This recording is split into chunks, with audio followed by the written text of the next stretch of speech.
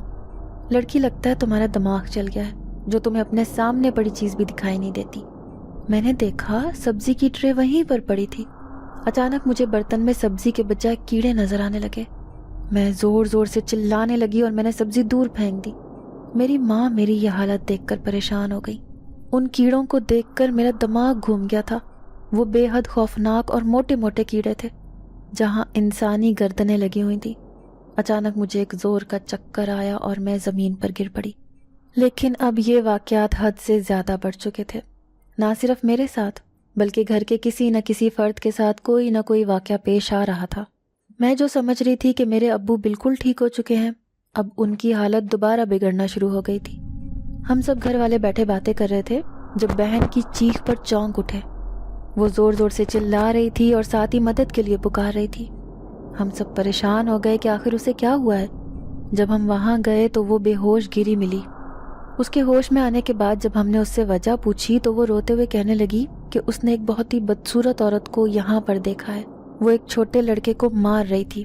مجھے دیکھتے ساتھ ہی اس کی آنکھیں لال ہو گئیں اور وہ چلا چلا کر کہنے لگی، رکو لڑکی، اب اگلی باری تمہاری ہے۔ اگلے دن کی بات ہے، میرا بھائی لکڑیاں کاٹنے جنگل میں گیا۔ جب شام تک وہ گھر واپس نہ آیا تو ہم سب پریشان ہو گئے۔ اس کے دوست اسے ڈھونڈنے کے لیے نکل گئے۔ تقریباً آدھی رات کا وقت تھا جب وہ واپس آئے۔ میرا بھائی ابھی تک بے ہوش پڑا ہوا تھا۔ ہوش میں آتے ہی وہ خوف سے چلانے لگا اور رونے لگا۔ ہم سب نے اسے خاموش کروایا اور تسلی دی، فکر مت کرو، ہم تمہارے ساتھ ہیں۔ تھوڑی دیر کے بعد وہ خاموش ہو گیا، لیکن اس کی آنکھوں میں ابھی تک وحشت تھی۔ اس نے بتایا کہ جنگل میں اسے ایک بوڑھی عورت ملی۔ اس کی حالت بے حد خراب تھی اور وہ کافی زخمی تھی۔ اس عورت نے شاہزین کو مدد کے لیے کہا۔ شاہزین اس عورت کو چھوڑنے کے لیے اس کے گھر چلا گیا، لیکن جیسے ہی وہ اس کی جھونپڑی کے پاس پہنچا، اس عورت کی شکل تبدیل ہو گئی اور وہ ایک بدصورت ڈائن بن گئی۔ یہ دیکھ کر شاہزین وہاں سے بھاگا۔ وہ عورت بھی شاہزین کے پیچھے پیچھے تھی۔ اچانک اس کا پاؤں ایک پتھر سے ٹکرایا اور وہ زمین پر گر پڑا۔ اس کے بعد اس کی آنکھیں بند ہو گئیں۔ آگے کیا ہوا اسے کچھ بھی یاد نہیں تھا۔ چند دن بعد میری امی کپڑے دھو رہی تھیں۔ میں نے امی کو کہا کہ میں اپنی دوست کی طرف جا رہی ہوں۔ میری امی مجھے ہونکوں کی طرح دیکھنے لگی۔ میں نے پوچھا، امی آپ ایسے کیوں دیکھ رہی ہیں؟ امی کی بات سن کر میں خود پریشان ہو گئی۔ ابھی تھوڑی دیر پہلے ہی تو تم باہر نکلی تھی۔ میں تو اندر سو رہی تھی، میں نے جواب دیا۔ تو پھر وہ کون تھا؟ امی سوچنے لگی۔ کوئی بھی نہیں تھا، وہ صرف آپ کا وہم ہوگا۔ آپ زیادہ مت سوچیں اور نہ ہی پریشان ہو۔ میں یہ کہہ کر باہر نکل آئی۔ پورے گھر میں عجیب سی وحشت پھیلی ہوئی تھی۔ ہر کوئی اپنے ہی سائے سے خوف زدہ نظر آتا تھا۔ کوئی عامل بھی ہماری مدد کرنے کو تیار نہ تھا۔ وہ جن واپس آ گیا ہے، میری ماں نے کہا۔ میں نے دل ہی دل میں سوچا کہ وہ گیا ہی کب تھا، وہ ہمیشہ سے ہی میرے ساتھ رہا، لیکن میں نے یہ بات کسی کو بھی نہ بتائی۔ رات کو میری آنکھ پھر کھل گئی۔ میرے آس پاس وہی خوشبو پھیلی ہوئی تھی۔ میں نے پوچھا کہ کون ہو تم اور آخر مجھ سے کیا چاہتے ہو؟ اچانک ایک بہت بڑا سانپ جھونپڑی کے اندر داخل ہو گیا۔ وہ کالے رنگ کا بہت خوفناک سانپ تھا۔ میں نے اس سے زیادہ خوفناک سانپ اپنی ساری زندگی میں نہیں دیکھا تھا۔ میں بے حد خوف زدہ ہو گئی۔ میں چلانے ہی والی تھی کہ اس سانپ کے ارد گرد دھواں پھیل گیا۔ جب دھواں ہٹا تو وہاں ایک بے حد خوبصورت نوجوان کھڑا تھا۔ اس کی آنکھیں نیلی تھیں جن میں غصہ اور وحشت تیر رہی تھی۔ وہ خون خوار نظروں سے گھورنے لگا۔ میں ایک جن زادہ ہوں اور یہ سب کچھ میں کر رہا ہوں۔ اگر تم مجھ سے ایک وعدہ کرو تو میں تمہیں اور تمہارے گھر والوں کی جانوں کو بخش دوں گا، نہ انہیں تنگ کروں گا اور نہ ہی کوئی نقصان پہنچاؤں گا۔ کیسا وعدہ؟ میں نے اس سے سوال کیا۔ تم وعدہ کرو کہ تم ساری زندگی کسی سے بھی شادی نہیں کرو گی۔ اچانک میرے ذہن میں دادوں کی بات آ گئی۔ بچپن میں وہ ہمیں جنوں اور چڑیلوں کی کہانیاں سنایا کرتی تھیں اور آخر میں وہ ہمیں کوئی نہ کوئی نصیحت کیا کرتی تھیں۔ ان کی ایک نصیحت میرے ذہن میں بیٹھ گئی تھی کہ کبھی بھی کسی جن کے ساتھ وعدہ نہ کرو۔ اگر تم نے وعدہ خلافی کی تو وہ تمہیں کبھی بھی نہیں بخشے گا۔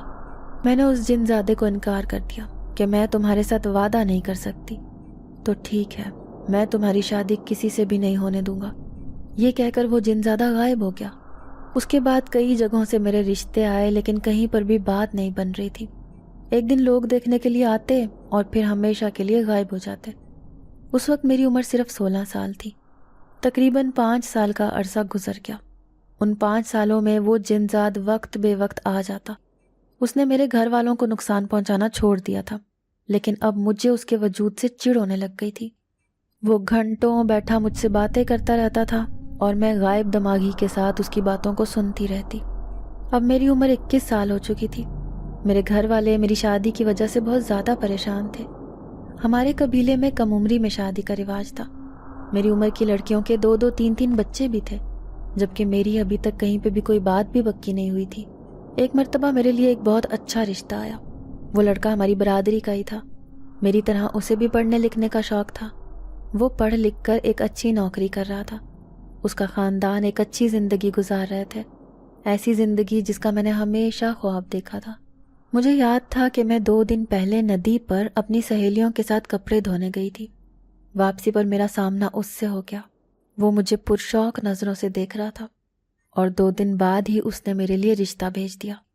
مجھے بھی وہ لڑکا پسند آیا تھا، لیکن جیسے ہی رات ہوئی وہ جن زادہ آ کر مجھے دھمکی دینے لگا کہ اگر تم نے اس سے شادی کرنے کا سوچا بھی تو اس کا انجام تمہاری سوچ سے بھی بدتر ہوگا۔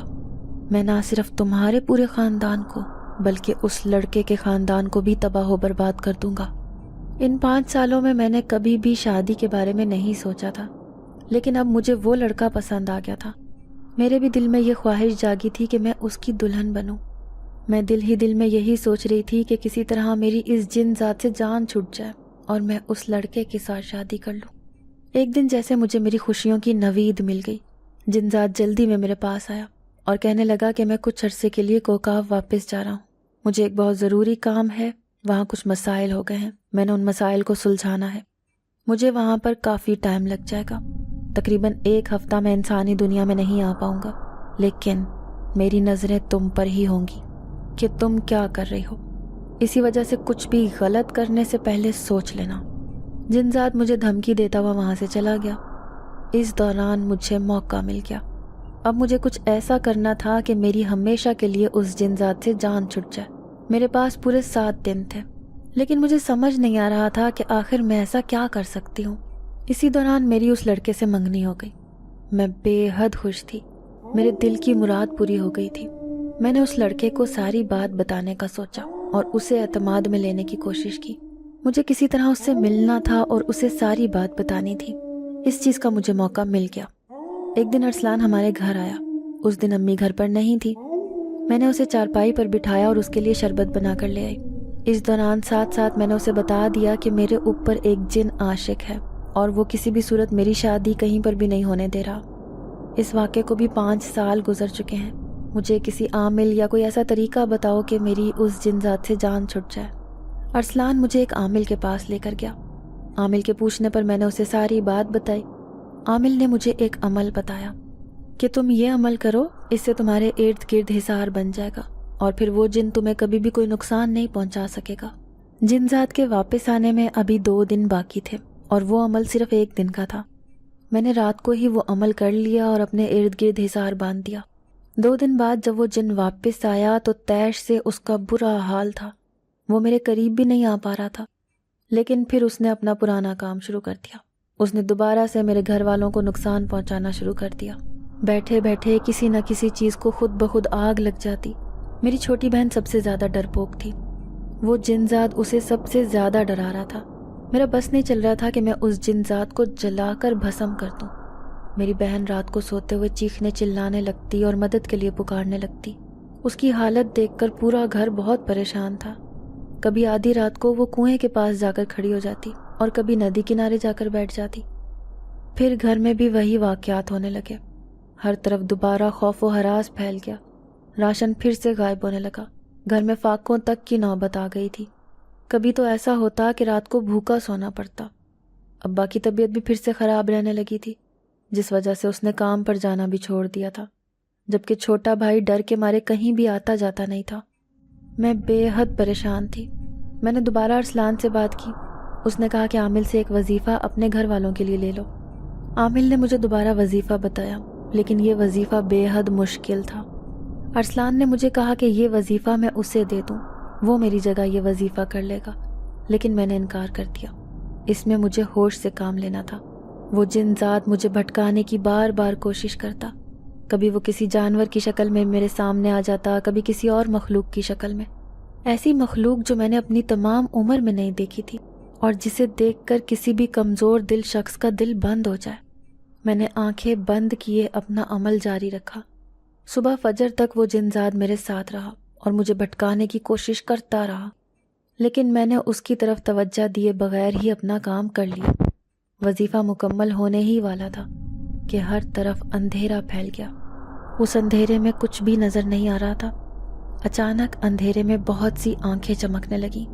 وہ آنکھیں دہشت اور بھوک سے بھری ہوئی تھیں۔ یوں لگ رہا تھا جیسے وہ مخلوق پل میں مجھ پر جھپٹے گی اور مجھے نوچ کھائے گی۔ اچانک وہ آنکھیں میرے قریب ہونے لگیں۔ میرے دل میں آیا کہ میں وظیفہ چھوڑ کر وہاں سے بھاگ جاؤں، لیکن پھر میرے ذہن میں اس عامل کی بات گونجنے لگی، عمل مکمل کیے بغیر وہاں سے مت اٹھنا، ورنہ نقصان کی ذمہ دار تم خود ہوگی۔ میں نے دوبارہ سے اپنی آنکھیں بند کر لی۔ آخری آواز جو میں نے سنی وہ بہت زیادہ بھیڑیوں کے چلانے کی آواز تھی۔ یوں لگ رہا تھا جیسے وہ رو رہے ہیں۔ فجر کی اذان کے ساتھ ہی وہ جن ذات وہاں سے چلا گیا۔ میں نے خدا کا لاکھ لاکھ شکر ادا کیا کہ آج میں نے اس کا قصہ ختم کر دیا ہے۔ اس عامل نے مجھے 2 تعویذ دیے، ایک تعویذ اپنے گھر میں باندھنے کے لیے اور ایک تعویذ اپنے سسرال میں باندھنے کے لیے۔ میں نے وہ تعویذ اپنے گھر میں باندھ لیا۔ اس کے بعد میرے گھر میں ایسا کوئی بھی واقعہ نہ ہوا، نہ ہی کسی کو کوئی نقصان پہنچا۔ دن بہت تیزی سے گزرنے لگے۔ میری شادی کے دن قریب آ رہے تھے۔ میں بہت خوش تھی کہ میری اس جن ذات سے جان چھٹ گئی تھی۔ مجھے کیا پتا تھا کہ سسرال جا کر ایک بہت بڑا طوفان آنے والا ہے، جس کی زد میں نہ صرف میں بلکہ میرا سسرال بھی آ جائے گا۔ میں ان سب کے لیے ذہنی طور پر تیار نہ تھی۔ چند ہی دنوں میں میری شادی ہو گئی۔ میں بیاہ کر اپنے سسرال میں آ گئی۔ میرے سسرال میں ایک ساس، 2 نندیں اور میرا شوہر ہی تھا۔ وہ سب لوگ میری سوچ سے بھی زیادہ اچھے اور پیار کرنے والے تھے۔ میں خود کو بہت خوش قسمت تصور کر رہی تھی۔ زندگی بے حد پرسکون گزر رہی تھی۔ ان کا گھر بھی آبادی کے قریب ہی تھا اور اچھا خاصا پکا گھر تھا جس کا خواب میں دیکھتی آئی تھی۔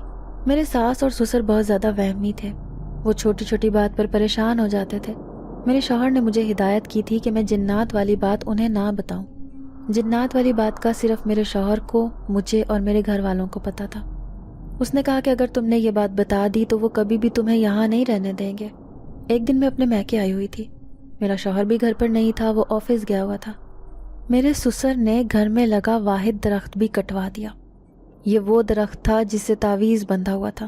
درخت کٹتے ہی اس جن ذات کو موقع مل گیا ہمارے گھر میں داخل ہونے کا۔ میری نند کو روزانہ فجر کے وقت قبرستان میں جانے کی عادت تھی۔ وہ قبرستان میں جا کر اپنے پیاروں کے لیے دعا مانگتی تھی۔ ایک دن اچانک اس کی آنکھ کھل گئی۔ اس نے آس پاس دیکھا، باقی سب گھر والے سو گئے تھے۔ معمول کے مطابق وہ اپنی چارپائی سے اٹھی اور قبرستان جانے کے لیے تیار ہو گئی۔ صبح صبح قبرستان جانا اور اپنے پیاروں کے لیے دعا کرنا اور ان کے لیے فاتحہ پڑھنا اس کی عادت بن چکی تھی۔ پہلے یہ کام وہ اپنی خالہ کے ساتھ کیا کرتی تھی۔ جب سے اس کی خالہ کا انتقال ہوا تھا تب سے وہ اکیلے ہی قبرستان جاتی۔ آج وہ وقت دیکھے بغیر ہی نکل آئی۔ معمول کے مطابق فجر کی نماز پڑھنے کے بعد وہ قبرستان کی طرف چلی گئی۔ اس نے یہی سمجھا کہ صبح کے 5 بج رہے ہیں۔ سردیوں کا موسم تھا، اندھیرے کی وجہ سے وقت کا کچھ بھی پتہ نہیں چل رہا تھا، جبکہ گھر میں گھڑی رات کے 3 بجا رہی تھی۔ ہر طرف گہرا سناٹا تھا، گلیاں سنسان اور خوف سے بھری ہوئی تھی۔ اس سے پہلے کبھی ایسا خوف محسوس نہیں ہوا تھا، لیکن آج نہ جانے کیوں اس کے دل میں ایک عجیب سا خوف تھا۔ اس نے اپنی رفتار تیز کر دی۔ اسے حیرت کا جھٹکا تب لگا جب اس نے قبرستان میں جا کر دیکھا، وہاں پر کوئی بھی نہیں تھا۔ معمول کے مطابق اس نے اپنے پیاروں کی قبروں پر فاتحہ پڑھی۔ اس دوران اسے مسلسل ایسا محسوس ہو رہا تھا کہ کوئی اس کے ساتھ ساتھ ہے۔ اس نے کئی بار اس احساس کو جھٹلانے کی کوشش کی، لیکن ناکام رہی۔ تھوڑی دیر بعد وہ گھر کی طرف چل پڑی۔ گھر کی طرف جاتے ہوئے اسے یوں محسوس ہو رہا تھا جیسے کوئی مسلسل اس کے پیچھے آ رہا ہے۔ اس نے 2-3 بار پلٹ کر دیکھا، لیکن وہاں پر کوئی بھی نہیں تھا۔ اچانک اس کے سامنے تیز رفتاری کے ساتھ کوئی چیز گزری۔ اس نے ایک زوردار چیخ ماری اور پیچھے کی طرف گر پڑی۔ ٹارچ اس کے ہاتھوں سے چھوٹ کر دور جا گری۔ جب اس نے سائیڈ پر مڑ کر دیکھا تو وہاں ایک عورت کھڑی تھی جس کی ایک آنکھ پھوٹی ہوئی تھی، جبکہ دوسری خون خوار آنکھ سے وہ سارا کو گھور رہی تھی۔ تو نے بہت بڑی غلطی کی ہے لڑکی، تجھے اس وقت یہاں نہیں آنا چاہیے تھا۔ یہ کہہ کر وہ فوراً وہاں سے غائب ہو گئی۔ سارا وہاں سے اٹھ گئی اور اندھا دھند بھاگنے لگی۔ گھر آنے تک اس کی سانس بری طرح پھول چکی تھی۔ گھر آ کر جب اس نے وقت دیکھا تو گھڑی 3:30 بجا رہی تھی۔ اس کی اوپر کی سانس اوپر اور نیچے کی سانس نیچے رہ گئی۔ اچانک اسے گھر میں عجیب سا شور اٹھتا ہوا محسوس ہوا، جیسے بہت سارے لوگ گھر کے اندر گھس آئے ہوں۔ جب اس نے پلٹ کر دیکھا تو عجیب و غریب لوگ اس کے گھر کے اندر گھسے ہوئے تھے۔ کوئی ٹی وی اٹھا کر لے کر جا رہا ہے، کوئی گھر کا دوسرا سامان اٹھا کر لے کر جا رہا تھا۔ اس نے شور مچا دیا۔ سارا کی آوازیں سن کر باقی گھر والے بھی اٹھ پڑے اور حیرت سے سارا کو دیکھنے لگے، جو نہ جانے کس کو سامان باہر لے جانے سے روک رہی تھی۔ ساری زندگی تمہارا پیچھا نہیں چھوڑیں گے، تم نے اپنے لیے خود مصیبت پیدا کی ہے۔ مریم بیگم اپنی بیٹی کی یہ حالت دیکھ کر پریشان ہو گئی۔ جب انہوں نے اس کو عبائے میں دیکھا تو ان کی سمجھ میں آ گئی کہ وہ قبرستان سے ہو کر آئی ہے۔ انہوں نے اپنا سر پیٹ لیا۔ پھر سارا کی دادی نے کچھ آیات پڑھی جن سے سارا بے ہوش ہو کر گر پڑی۔ اس کے بعد تو جیسے سارا کی زندگی اجیرن بن کر رہ گئی۔ ہر روز اس کے ساتھ کوئی نہ کوئی خوفناک واقعہ پیش آتا۔ وہ اپنے کمرے میں پرسکون نیند سو رہی تھی جب ایک جھٹکے سے اس کی آنکھ کھل گئی۔ کمرے میں ہر طرف بے چینی پھیلی ہوئی تھی۔ فوراً سے سارا کا دل ڈر گیا۔ اچانک سارا کو لگا جیسے اس کی کھڑکی کے قریب سے کوئی گزرا ہو۔ سارا ایک دم چونک گئی۔ تجسس کے ہاتھوں مجبور ہو کر سارا اپنے بستر سے اٹھی اور باہر جانے لگی۔ باہر جا کر اس نے دیکھا کہ کوئی عورت سیڑھیاں چڑھ رہی تھی۔ سارا اس کے پیچھے پیچھے سیڑھیاں چڑھنے لگی، لیکن چھت پر جا کر دیکھنے پر معلوم ہوا کہ وہاں پر کوئی بھی نہیں تھا۔ اچانک ہوا چلنے لگی، سارا کے بال ہوا میں اڑنے لگے۔ ایک بے حد خوبصورت خوشبو سارا کے آس پاس بکھر گئی۔ ایک دم سارا کو ایک چھوٹے بچے کے رونے کی آوازیں آنے لگیں۔ جب سارا نے پیچھے مڑ کے دیکھا تو اس کی اوپر کی سانس اوپر اور نیچے کی سانس نیچے رہ گئی۔ پیچھے بہت سارے بچے ایک ہی لائن میں پڑے تھے، جبکہ ایک عورت بے دردی کے ساتھ ان بچوں کو مارے جا رہی تھی۔ یہ منظر دیکھ کر سارا نے ایک زوردار چیخ ماری اور بے ہوش ہو کر وہیں پر گر پڑی۔ کچھ دنوں بعد سارا صحن میں بیٹھی کپڑے دھو رہی تھی جب اسے چھت پر کسی انسان کا گمان ہوا۔ گھر میں اور کوئی بھی نہیں تھا۔ سارا کو حیرت ہوئی کیونکہ ان کا گھر سب سے الگ تھا، کوئی بھی ان کی چھت پر نہیں آ سکتا تھا۔ اچانک اس شخص نے سارا کو ہاتھ ہلایا اور پیچھے ہٹ گیا۔ سارا کے دل میں ایک خوف بیٹھ گیا تھا۔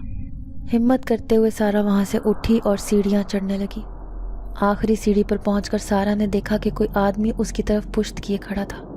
سارا نے اس کو مخاطب کیا اور بولی کہ آپ یہاں پر کیا کر رہے ہو؟ کون ہو آپ؟ جب اس آدمی نے پلٹ کر سارا کو دیکھا، سارا کو لگا کہ وہ اگلا سانس نہیں لے پائے گی۔ اس کی شکل بے حد عجیب و غریب تھی۔ اس کی آنکھوں کے بجائے گڈھے تھے جبکہ اس کے بالوں کی جگہ سانپ لٹک رہے تھے۔ اس کے 2 لمبے لمبے دانت باہر نکلے ہوئے تھے جہاں سے خون ٹپک رہا تھا۔ وہ آہستہ آہستہ سارا کی طرف بڑھنے لگا۔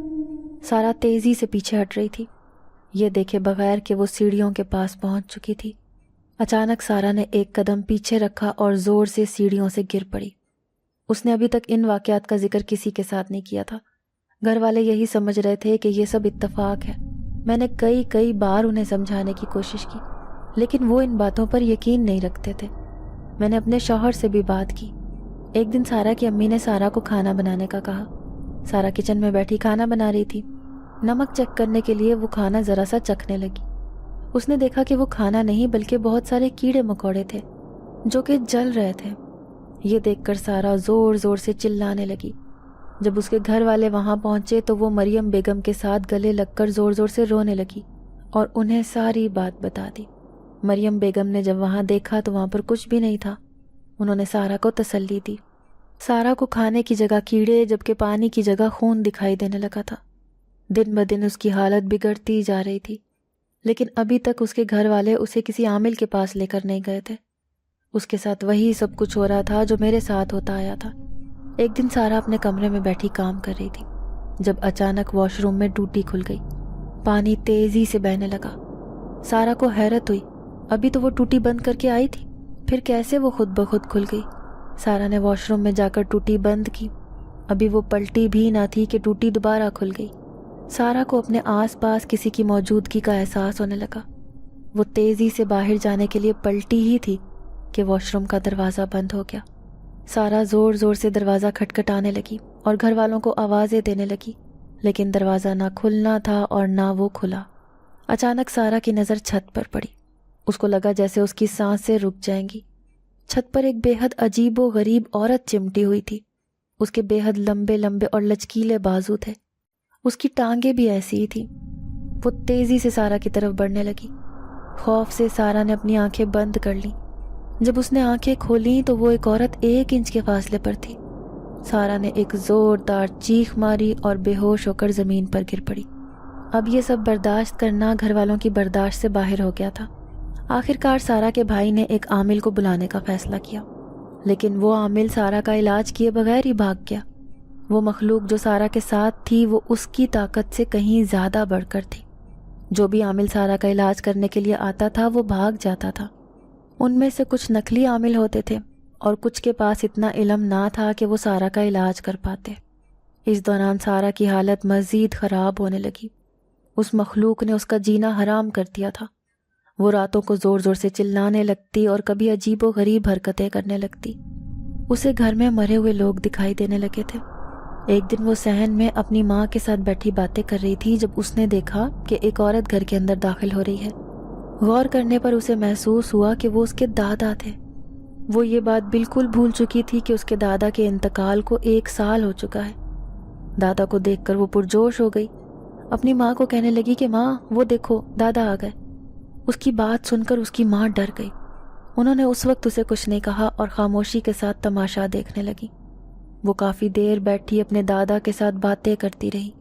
جب اسے یوں محسوس ہوا کہ کچھ گڑبڑ ہے، اچانک اس کے ذہن میں ایک جھماکا ہوا کہ اس کے دادا کے انتقال کو تو 1 سال گزر چکا ہے۔ جب اس نے سامنے دیکھا تو سامنے اس کے دادا کے روپ میں وہی انسان مکروا مسکراہٹ کے ساتھ اسے دیکھ رہا تھا۔ اچانک وہ انسان وہاں سے غائب ہو گیا۔ سارا نے ایک زوردار چیخ ماری اور پھوٹ پھوٹ کر رونے لگی۔ اس کی ماں نے اسے گلے سے لگا لیا۔ سارا کے بھائی نے اپنی کوششیں تیز کر دی۔ آخرکار انہیں ایک اچھا عامل مل گیا جس نے ان کی مدد کرنے کا فیصلہ کیا۔